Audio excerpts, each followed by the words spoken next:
Good morning students. जैसा कि हमने 10+2 फ्लैमिंगो बुक से chapter number 4 the rat-up start किया हुआ है।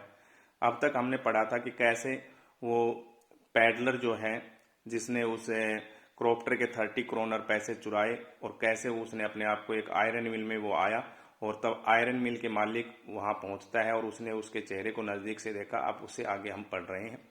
बट लेकिन ऑफकोर्स निसंदेह it is you Nils Olf he said, उसने कहा निसंदेह ये तुम हो Nils Olf, how you do look, तुम कैसे दिखाई देते हो।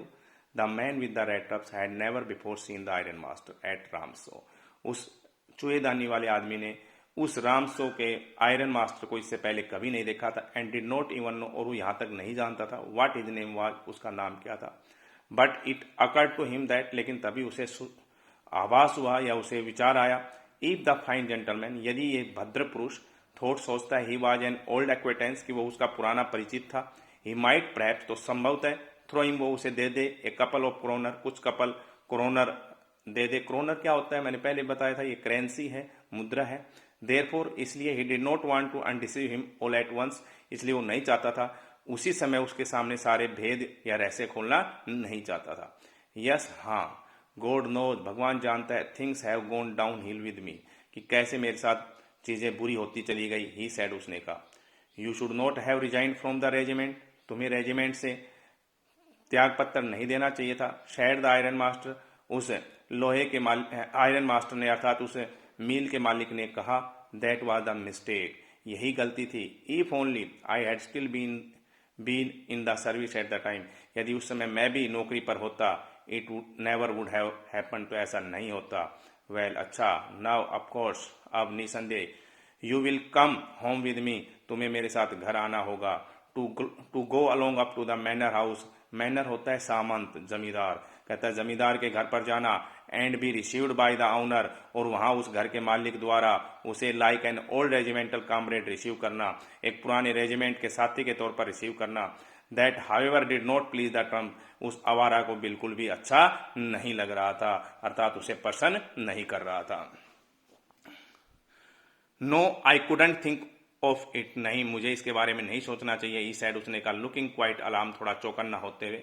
ही थॉट, उसने सोचा, ऑफ द 30 क्रोनर, उस 30 क्रोनर के बारे में, और to go up to the manor house, उस 30 क्रोनर के साथ उस सामंत के घर पे जाना, would be like throwing himself, अपने आप को फेंक देना, वॉलेंट्री, अपनी खुद की इच्छा से, इन टू द लायंस डेन, शेर की गुफा में, शेर की मान में फेंक देने जैसा उसे लगा। ही ओनली वांटेड, वो सिर्फ चाहता था, ए चांस, एक अवसर, टू स्लीप एयर, यहाँ पर सोने का, इन द फोर्ज, इस कारखाने में, एंड देन स्निक, और फिर चले जाना, अवे एज इनकॉन्स्पिशियसली एज पॉसिबल, जितना संभव उसके चुपके से वहां से चले जाना चाहता था।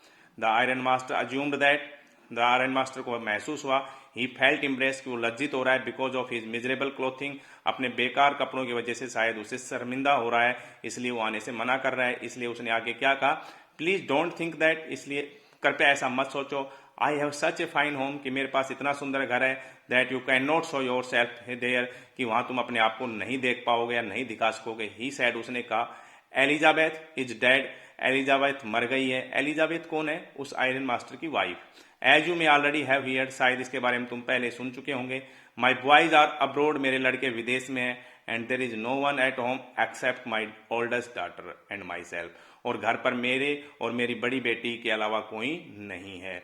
We were just saying that, हम अभी कह रहे थे कि इट वॉज टू बैड, कितनी बुरी बात है, we didn't have any company for Christmas, Christmas के अवसर पर हमारे साथ कोई नहीं है। Now come along with me, आओ अब मेरे साथ चलो, एंड हेल्प अस, और हमारी मदद करो, make the Christmas food disappear a little faster, जल्दी से क्रिसमस के भोजन को खत्म करने में हमारी मदद करो। But the stranger said no and again no, लेकिन उस अजनबी ने बार बार नो नो कहता रहा। एंड द आयरन मास्टर सा that he must give in, और आयरन मास्टर ने देखा कि अंत में उसे हार मान लेनी चाहिए। इट लुक्स एज दाउ, ऐसा दिखाई देता है कि कैप्टन वॉन्स टेले प्रीफर्ड, महत्व दे रहा है, to stay with you tonight, आज रात तुम्हारे साथ रुकने को महत्व दे रहा है। ही सैड, उसने कहा, to the master blacksmith, मुख्य लोहार को, and turn on his heel, और तुरंत वो अपने एडियों के सहारे मुड़ गया। But he laugh to himself, लेकिन वो अपने आप में ही हंसा, एज ही वेंट अवे, जब वो चल के गया। एंड द ब्लैक स्मिथ, और मुख्य लोहार ने, हु न्यू हिम, जो कि उसे जानता था, अंडरस्टूड, समझ गया, वेरी वेल, बहुत अच्छे से, दैट कि he had not said his last word, कि मालिक ने अभी अपने अंतिम शब्द नहीं कहे हैं। तो डियर स्टूडेंट्स, यहाँ तक कि आप रीड कीजिए और इसको अच्छे से पढ़िए। किसी को कोई प्रॉब्लम हो तो वो मुझे बताएं।